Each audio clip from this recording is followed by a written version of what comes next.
Buenas tardes, muchachos. Me acaban de pasar un live donde alumnos de la UNAM fueron grabados.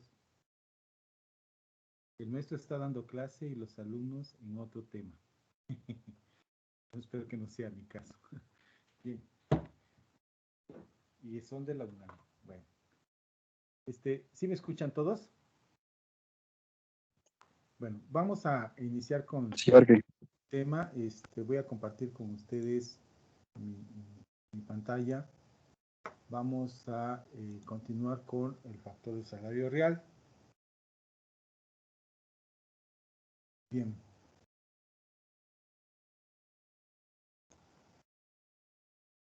Ok. Para ello nos quedamos en la columna de... hicimos el factor de salario base de cotización y calculamos lo que es el salario base de cotización. ¿Sí? El salario base de cotización se calcula con la multiplicación del factor de salario base de cotización y el salario nominal, que es la columna D, salario nominal. ¿Sí? Se multiplican estas dos columnas, la D y la E. Y eso nos va a dar el salario base de cotización. El salario base de cotización lo vamos a multiplicar por cada uno de los porcentajes que nos soliciten de acuerdo a la Ley Federal del Trabajo, la Ley del Seguro Social y la Ley de Infonavit. ¿Sí? Bueno, entonces, vamos a... Bien. Entonces, ahora, la siguiente columna va a ser la columna G. Vamos a hablar sobre lo que es riesgo de trabajo. De acuerdo al artículo 72 y 73 de la Ley del Seguro Social, fíjense, los patrones, incluso ustedes pueden ser patrones, ustedes pueden ir al Seguro Social y solicitar su registro como patrón. No les cobran, pero sí los obligan a tener que dar de alta a algún trabajador en ese momento y, y poder pagar sus servicios médicos y sus prestaciones. Ahora, dice la ley que tiene el patrón 5 días hábiles para poder dar de alta a un trabajador. 5 días, ¿sí? Entonces, pues hay que tener cuidado. En cuanto tengamos a nuestra gente que vamos a contratar, vamos a tener que darlos de alta en los primeros 5 días. Ahora, me preguntaba uno de sus compañeros que si era posible no pagar, ¿qué pasaba si no pagábamos el seguro social? Como normalmente hacen muchas empresas. Yo le comentaba que eso es fraude. Y es fraude por lo siguiente. Para poder concursar una obra, les solicitan a ustedes comprobar el salario real de los trabajadores, ¿sí? Entonces, en cuanto a ustedes les solicitan esta hoja precisamente donde vienen las deducciones de las prestaciones para el trabajador, ¿sí? Y en ese salario, con esa cantidad, y lo vamos a ver más adelante, con ese salario que nosotros vamos a calcular nuestros precios unitarios, ya viene incluido el pago del seguro social. Ganamos el concurso y entonces la pregunta es, ¿por qué?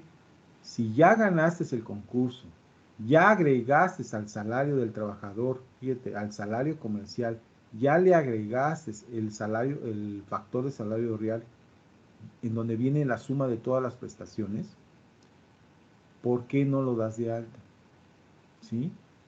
La verdad es que no es ético profesionalmente que te quedes con el seguro social para otras situaciones. De acuerdo a números, tú tuviste el tiempo suficiente para poder administrar los costos y todavía a ello, pues tienes que quitarle al trabajador el seguro social, no se vale, ¿no? Entonces, hay que tener mucho cuidado. Ahora, En el mes de febrero, hay una declaración de riesgo de trabajo que todas las empresas tienen que hacer. Cuando tú te das de alta en el Seguro Social, hay cinco niveles de riesgo. Cuando tú llegas al Seguro Social y te das de alta, el Seguro Social te dice giro de la empresa que representa. No, pues voy a hacer planos arquitectónicos y voy a hacer supervisión de obra. No voy a dedicarme a construir, solamente voy a supervisar los trabajos que yo hago. Es categoría 5, es el máximo riesgo. Entonces, la cuota patronal es esta, 7.558.875. Esa es la cuota más alta. Oiga, pero es que no voy a construir, es ramo 5, es el riesgo 5, ¿sí? Una consultoría que se dedica exclusivamente a hacer planos tiene que pagar el ramo alto, ¿sí? Una constructora que se dedica a la construcción tiene que pagar el rango alto, ¿sí? Entonces, no nos queda otra. Un despacho contable no paga el riesgo 5, paga el riesgo 2, ¿sí? Porque no hay accidentes de trabajo, no hay un problema de que se les caiga un andamio, o que se atraviesen una varilla, o que se rompa el disco de la esmeriladora y te atraviese la cabeza. No hay ese riesgo, ¿sí? Te puedes engrapar el dedo y no pasa de ahí un curita y ya, ¿no? Entonces, eh, a nosotros nos clasifican en el riesgo 5. Bueno, bien, en el mes de febrero, todas las empresas hacen su declaración de riesgo de trabajo. Hay que tener mucho cuidado. ¿Por qué? Porque en la empresa, ustedes como patrones, ¿sí? Tienen que tener cuidado que sus trabajadores no sufran ningún accidente, dice la ley, que el patrón está obligado a proporcionar todas las herramientas necesarias para cumplir con las funciones del trabajador, ¿sí? Aparte de ello, todos los equipos de seguridad, botas, camisola, guantes, lentes para los ojos, casco, cuerda de vida, el armex que se le dice, o sea, tienes que entregarle al trabajador todas, porque esto viene incluido, ¿sí? En los indirectos viene también incluido. Entonces, eh, tienes que proporcionar todo eso. ¿Qué pasaría si el trabajador se accidenta? Fíjense, el riesgo de trabajo empieza desde que el trabajador sale de su casa hacia el trabajo. Si en ese lapso se accidenta, es riesgo de trabajo. Si el trabajador se accidenta dentro de la obra, es riesgo de trabajo. Si el trabajador se accidenta del trabajo a su casa, es riesgo de trabajo. Por eso es importante que cuando se accidente un trabajador fuera de la obra, investigues. A ver, ¿dónde fue el accidente? ¿Está el rumbo a su casa? No. Ah, entonces fue por otro lado, no es riesgo de trabajo. Y hay que defenderlo. ¿Por qué? Porque terminado el año, fíjense, hay una señorita que es trabajadora social. Y cuando llega una persona que se accidentó, la trabajadora social le pregunta al trabajador, ¿en qué empresa trabaja? No, pues en fulano de tal. ¿Está usted asegurado? Creo que sí. ¿Cómo que creo que sí? Pues creo que sí, pues voy a investigar. Deme su número, su nombre, su fecha de nacimiento y yo investigo si usted está dado de alta. Aguas, porque si no está dado de alta, les va a llegar una notificación de que el trabajador se accidentó y tienen ustedes que pagar todos los servicios médicos y créanme, son carísimos. Aparte de la multa por no haber dado de alta a su trabajador. ¿Sí? Por eso hay que detenerlo antes. Dicen, ¿no? Bueno, ese es un mal consejo. Bueno, la otra, se hace una declaración de riesgo de trabajo y entonces cuando tú haces tu declaración de riesgo de trabajo, resulta que había por ahí una hojita en el año de que un trabajador tuyo se declaró con riesgo de trabajo y tú no te enteraste. Entonces, por haber declarado falsa tu declaración de riesgo de trabajo, te haces acreedor a una sanción. Por eso es importante que la persona que está a cargo del Departamento de Recursos Humanos esté pendiente de sus trabajadores, ¿sí? Que sepa cuándo se accidentaron, cuándo fueron al médico, qué les dijo el doctor, etcétera, etcétera, para no declarar riesgo de trabajo. Ahora, ¿por qué la declaración de riesgo de trabajo? Porque si en un año no tuviste ningún accidente, la tasa de cobro, la tasa del riesgo de trabajo baja a 6,58,875. Y si ese año no tuviste ese accidente, vuelve a bajar a 5,58,875. Y si no tuviste accidentes ese año, vuelve a bajar a 4, a 3, a 2 y hasta 1. Ahí se queda, en 1,58,875. Obviamente pagas menos. Pero si tuviste un accidente, sube de nuevo.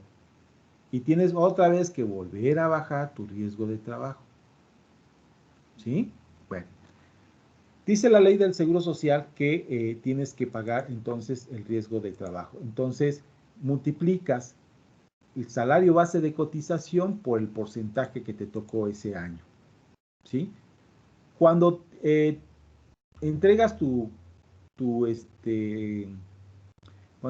cuando entregas tu riesgo de trabajo al Seguro Social, te dan una constancia donde te dicen y te dan el porcentaje de tu riesgo de trabajo.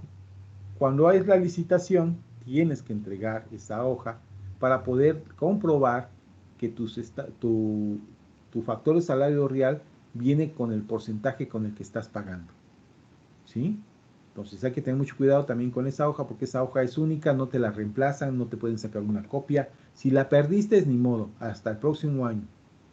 ¿Sale? Y ya no vas a poder participar en un concurso porque se te perdió esta hoja. ¿Sí? Hay que tener mucho cuidado con esos documentos. Bien. Ok, entonces, ¿sí quedó claro? Multiplicamos el salario base de cotización por el porcentaje que tenemos de riesgo de trabajo. Y ese se le va a ir poniendo a cada uno de los trabajadores. ¿Sí? Ok, bien. La siguiente cuota es una cuota fija. Dice la Ley Federal del Trabajo en el artículo 106, fracción 1 de la Ley del Seguro Social, que el patrón tiene que proporcionar al trabajador una prestación fija, ¿sí?, de pago al Seguro Social, que es el 13,9%, que esto multiplicado en porcentaje sería 0,139. ¿Ok? Entonces, ese porcentaje lo agregamos a todos los trabajadores porque es el mismo porcentaje para todos. ¿Sí? Bien. Hasta ahí, ¿alguna duda, muchachos? No, aquí. ¿Sale? Bueno, ok. Ahora, aquí hay una situación que ya lo habíamos previsto con el salario mínimo. Anteriormente, el salario mínimo estaba muy abajo y el salario comercial estaba muy arriba. Entonces, se tenía que hacer una aportación al Seguro Social, ¿sí? Se tenía que hacer una aportación al Seguro Social dependiendo si era obra pública o obra privada. Si es obra pública, le debes proporcionar al Seguro Social una cuota adicional del 10% sobre, sobre la diferencia después de los 3 salarios, ¿sí? Es decir, de los salarios nominales, pero solamente sobre la diferencia, el 10%. Entonces, fíjense, yo aquí veo en el salario nominal, ¿sí? En el salario nominal, por ejemplo, tengo 1,29, 1,34, 1,29, ninguno tiene más de 3, ¿sí? Entonces, no aplica. Yo aquí lo que hice fue hacer una resta, ¿sí? De la celda, fíjense, yo aquí lo que hice fue restar al salario base de cotización menos 3, ¿sí? Para que me diera la diferencia del porcentaje, pero ninguna de ellas rebasa 3. Entonces, vamos a suponer que volvió a subir el salario comercial y el salario mínimo, pues alguno de los trabajadores sí cubre más de 3%, más de 3 veces. Vamos a suponer que, digamos que que es el del peón, vamos a suponer que el del peón rebasa los 3, ¿sí? Rebasa los 3, vamos a poner que ponga 3.8198, entonces el 10% que vamos a agregar es no sobre el 3, sino sobre la fracción, 819.810, y lo vamos a poner aquí, ¿sale? Cuando es obra pública. Cuando es obra privada, entonces voy a tener que copiar esto y hacerlo de nuevo, pero ahora lo voy a poner con el 50%. Cuando es obra pública, privada, perdón. Cuando es obra privada puede ser el Seguro Social, puede ser Telmex, puede ser Comisión Federal de Electricidad, Comisión Nacional del Agua, INA, etcétera, ¿no? Esas son dependencias que, aunque son federales, paraestatales, ¿verdad? Son particulares, Pemex, ¿no?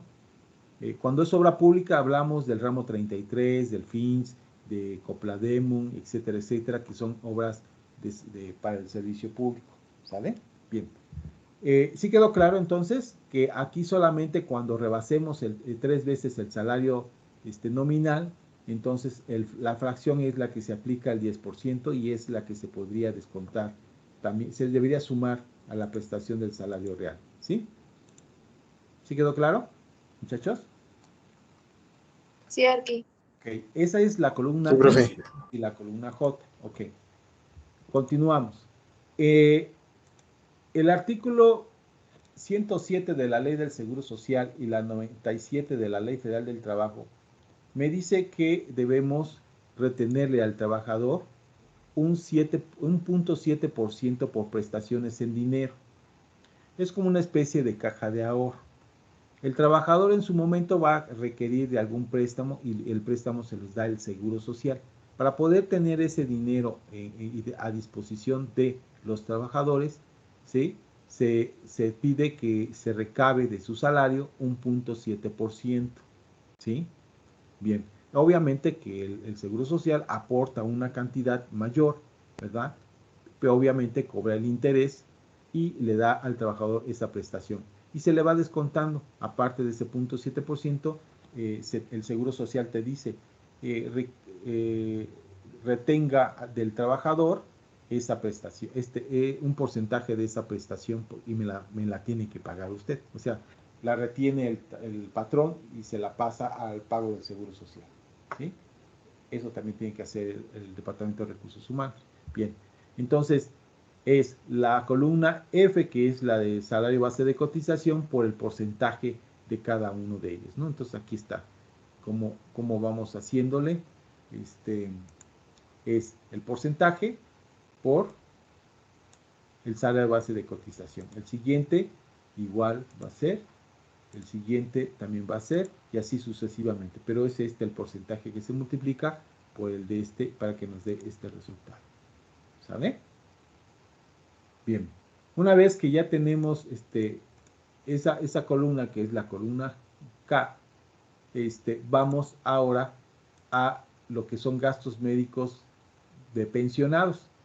Fíjense, el Seguro Social pide al trabajador que está, al trabajador activo, que dé el 1.05% para los servicios médicos de los pensionados. ¿Sí? Aquí hay una polémica ahorita política porque pues ahora los partidos que en su momento aprobaron esta ley, ahora quieren quitarla para poder tener poder, ¿no? O tenerlo como excusa, ¿sí? Porque saben que de ahí duele al trabajador, ¿no? Pero pues es ley en este momento, ¿sí? Y aparte de eso, véanlo de esta manera. Ustedes en su momento van a ser personas grandes, entonces también pudieran tener alguna pensión. Entonces, pues alguien tiene que darles ese dinero y bueno, son ahora la gente activa, ¿no? Bien. Entonces es el 1.05%, también se multiplica por el salario base de cotización y nos da este resultado. ¿Sí? Acá. ¿Sí? El salario base de cotización por el factor de salario, el salario base de cotización por el 1.05%. Bien. La siguiente prestación es invalidez y vida, ¿sí? Fíjense, me preguntaba uno de sus compañeros, oiga, ¿qué pasaría si un trabajador se accidenta en la obra y no tiene seguro social? Pues ojalá y no, ¿verdad? Porque nos metemos en un serio problema. Aparte de que, fíjense, Dios quiera, ¿no? ¿Verdad? Llega a fallecer el trabajador, ¿sí?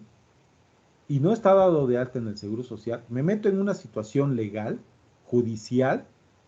Primero, tengo que responder ante el Ministerio Público por la situación del accidente, ¿sí? Y ya está de antemano mi cédula profesional, mi nombre, mi prestigio y pues estar en el bote, ¿sí? La siguiente es que el Seguro Social me buscaría por no haber dado de alta al trabajador.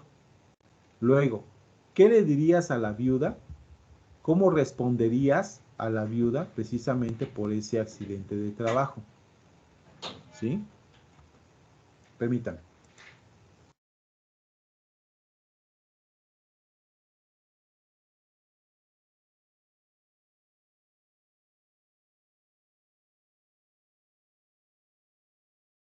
Bueno, perdón.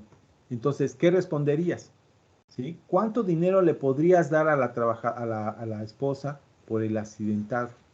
¿Sí? Definitivamente no estás ni en disposición de poder proporcionar una cantidad, los gastos funerarios y demás. ¿Sí? Entonces, si estuviera asegurado el trabajador, no pasa nada. Tú reportas que el trabajador se accidentó y falleció. Y en ese momento tú das de baja al trabajador, ¿sí? Llega al Ministerio Público, levanta el acta, tú tomas una copia de esa acta, vas al Seguro Social y lo das de baja y en ese momento tú te deslindas de toda responsabilidad como empresa. El Seguro Social tendrá que asumir su papel y poderle proporcionar una pensión a la viuda, ¿sí? Gastos funerarios. Aparte de ello, bueno, ya a ti te tocará moralmente aportar una parte así muy personal al trabajador o a la familia de la viuda, pero eso no tiene nada que ver, no estamos obligados, ¿sí?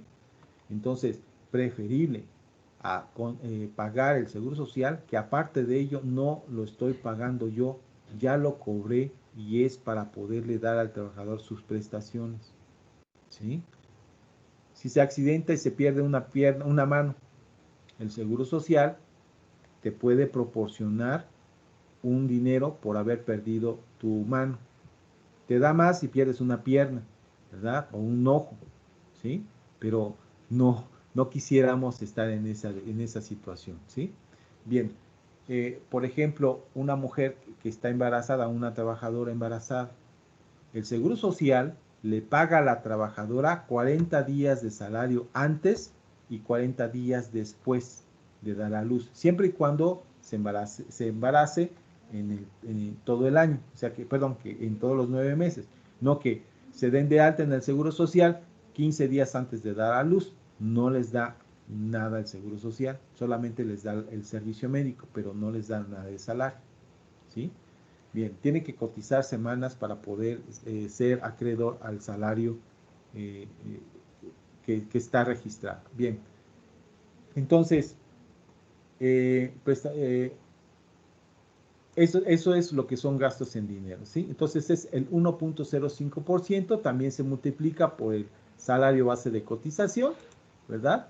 Y nos quedaría de esta manera. El 1.05 por el salario base de cotización y nos da este porcentaje. Así le hacemos por cada uno de ellos, ¿sí? Bien. Perdón, es 1.75, invalidez y vida, ¿sí? Así sería. ¿Sale? Bien, ahora, retiro, el SAR, ¿sí? Fondo del ahorro para el retiro, ¿sale? Aquí es el 2%. Me pide el Seguro Social en el artículo 168 de la Ley del Seguro Social que se le retenga al trabajador el 2% para poderlo agregar a su Afore, ¿sí? Fíjense, hay varias situaciones. La primera, que cuando ustedes dan de alta a su trabajador, lo tienen que dar de alta con el salario que es, ¿sí?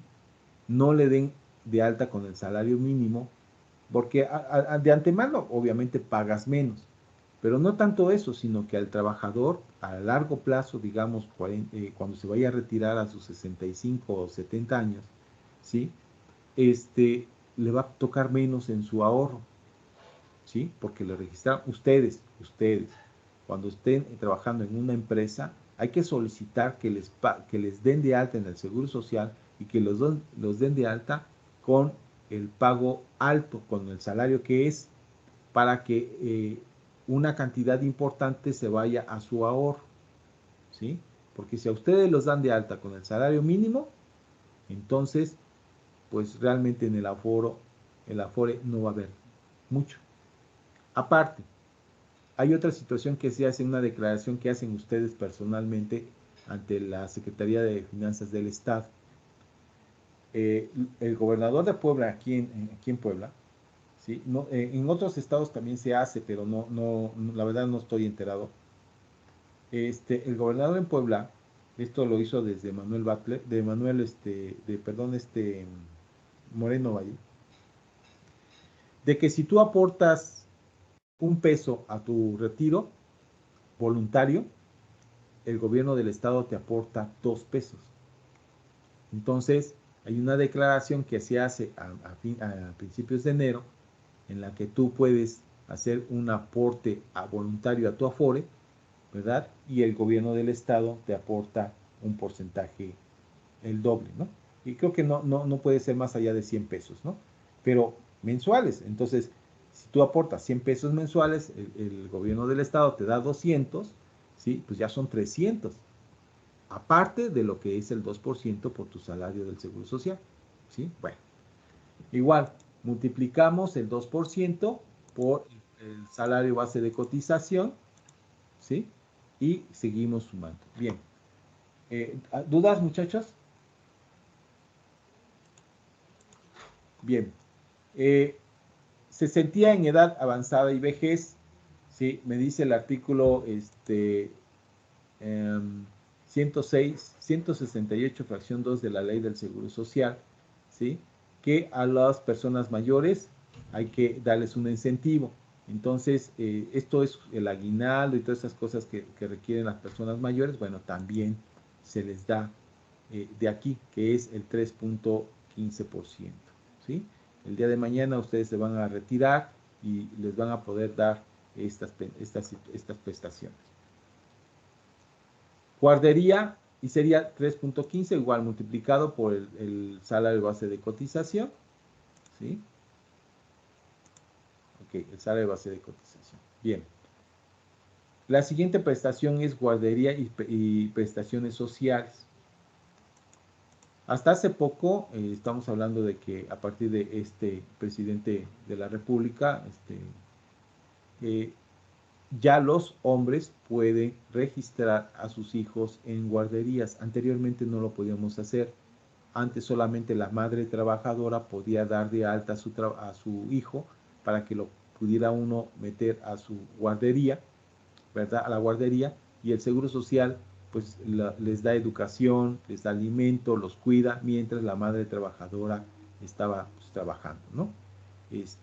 Entonces debía aportar el 1% de la guardería. Lo que hizo Calderón, lo que hizo Calderón fue separar la guardería del IMSS y dársela a particulares. Entonces, pues había muchas guarderías de antemano patito, ¿verdad? Y esto, pues, ¿se acuerdan la guardería ABC, ¿no? Donde fallecieron varios niños porque no había las condiciones adecuadas, ¿no? El presidente de ahora retiró estas prestaciones a guarderías y se las regresó a las guarderías del IMSS y del CENDI, ¿sí? Para que ellas administren el recurso y puedan mejorar los servicios y haya más guarderías del IMSS, ¿sí? En lo particular, mis hijos estuvieron en guardería y la verdad no me arrepiento de ello. Bien, entonces es el 1%. Entonces de esta guardería tenemos multiplicado por el factor del salario, el salario base de cotización. Bien, la siguiente es Infonavit. La ley del seguro la ley de Infonavit me dice en el artículo 29 que todos los trabajadores deberán aportar el 5% para su vivienda. Todos los trabajadores tienen derecho a una vivienda digna, ¿sí? Entonces, aquí se descuenta el 5% de tu salario. Es importante porque dependiendo ahora, fíjense ahora, antes tenías que cotizar tantas semanas, tener un salario más o menos estable de 7,000 pesos, creo, mensuales, para poder tener y recibir una prestación de una casa de Infonavit, ¿verdad? Actualmente son los mismos requisitos, las mismas cotizaciones, pero ahora tú puedes escoger y elegir la vivienda. Y si tú tienes un guardadito, pues puedes completar para una vivienda mejor. Aquí la situación que hay ahora es que las casas ya no son reajustadas, es decir, después de 10 años, te hacen un reajuste y vuelves a pagar lo mismo, ¿no? De tu casa como si no hubieras pagado nada porque primero pagaste los intereses. No, aquí ya no hay eso, ¿sí? Ya se quitó, ¿sí? Hubo muy buenas noticias en este periodo de este presidente y ya no hay esos negocios que había con las empresas constructoras como ICA, perdón, como Geo, como varias casas, empresas que se dedicaban a construir casas y las revendían y durante los primeros 10 era pura ganancia para las empresas que hacían casas y después el Infonavit recuperaba su inversión, ¿sí? Entonces, no hay eso ahora, ¿sí? Entonces, es el 5%.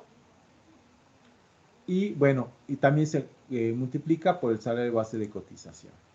Bien, hay otros impuestos. En el caso de Puebla, el gobierno del estado pide a la empresa que retenga el 2% por nómina, pero esto se hace a través de la Secretaría de Finanzas y no lo hacemos dentro del pago del Seguro Social, porque no hay ese convenio. En algunos estados sí hay el convenio entre la Secretaría de Finanzas del estado y el Seguro Social, y entonces sí se puede hacer la retención de nómina.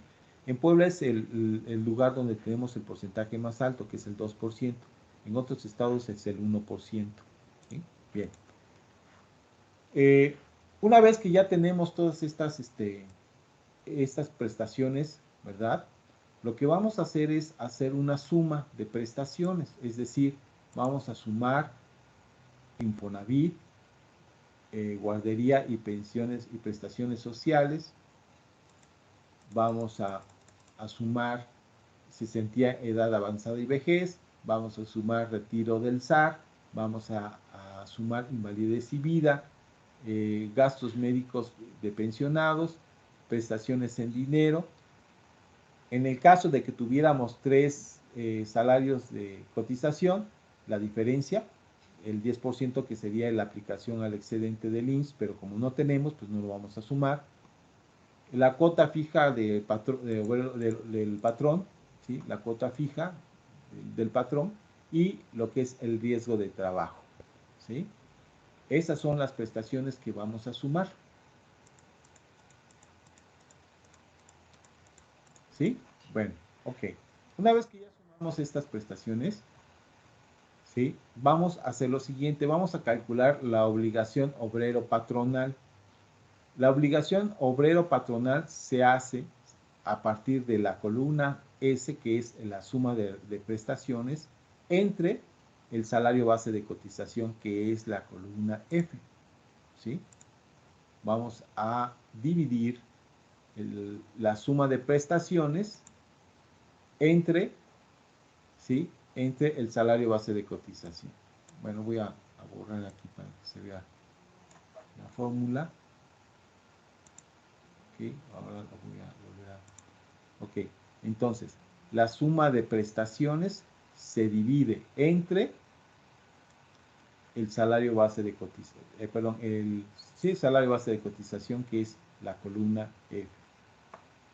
¿Sí? Bien, y así vamos a hacer con todas. ¿Sí? Con todas ellas. Bien, ahora, una vez que hicimos las obligaciones obrero-patronales, que es la columna T, ¿sí? Y eso nos los marca el artículo 160 y 161 del reglamento de la Ley de Obra Pública y Servicios relacionados con la misma, vamos a hacer el factor de salario real, que es la columna U, ¿sí? Y el factor de salario real se calcula multiplicando las obligaciones obrero-patronales con la columna C, que es el factor de empresa. Aquí está. No lo habíamos tomado en cuenta para nada, pero bueno, ahora sí.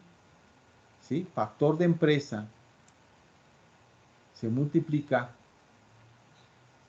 por las obligaciones obrero-patronales. Primero se multiplica y luego se suma otra vez ¿qué se llama? El factor de empresa.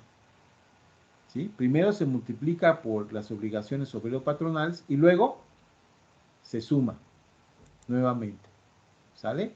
Y con esto nosotros obtenemos el factor de salario real. ¿Sí? No sé, ¿tengan dudas hasta ahorita, muchachos? ¿Sí quedó claro?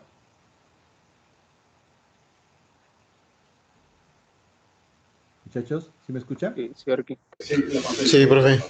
Ok, bueno, ahora, una vez que ya tenemos el factor de salario real, ¿sí? Una vez que ya tenemos el factor de salario real, lo voy a multiplicar por el salario comercial, ¿sí? Esta prestación, este porcentaje de prestación es el pleito, bueno, el pleito, lo que yo siempre he dicho.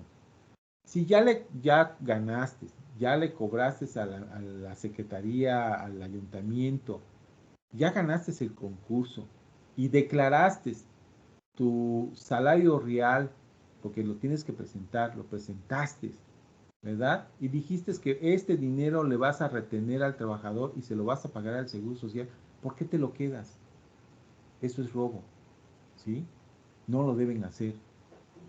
Aparte de que te metes en broncas que no tiene el caso.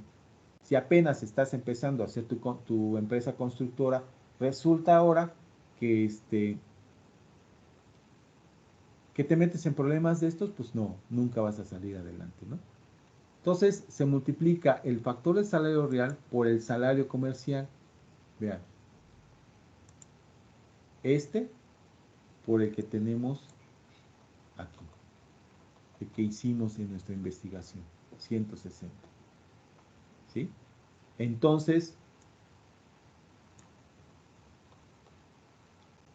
tú vas a pagarle al trabajador, de alguna manera le vas a pagar los 160 pesos comerciales y la diferencia es la que te vas a guardar para que cada mes le pagues al Seguro Social y cada 2 meses le vas a pagar al Infonavit. ¿Sí? Y te llega al mismo domicilio. El pago del Seguro Social y el pago de Infonavit. Son unas hojas grandes. No sé ahora cómo se ve, si se ve por internet, pero en su momento cuando hacíamos nuestros pagos, cuando yo hacía el pago de la empresa, tenía que hacerlo de esa manera. ¿Sale? Bueno, pues es por cada uno de ellos. ¿Sí? Si yo les dijera, más o menos cuánto es lo que voy a retener,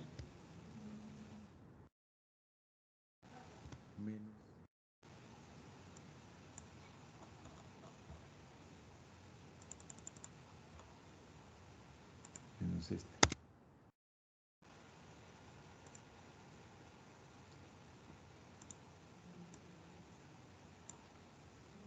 Aquí le voy a poner salario comercial.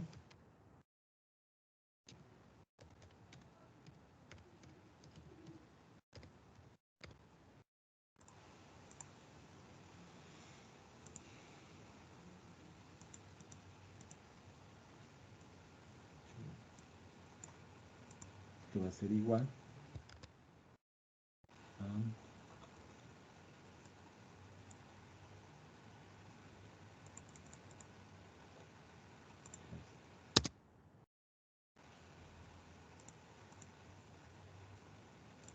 aquí le vamos a reducir.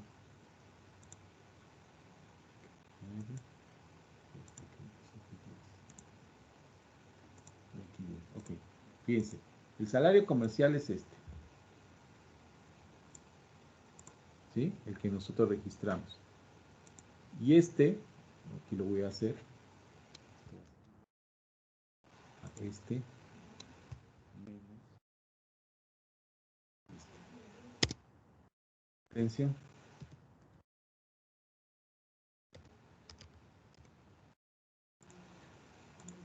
¿Sí?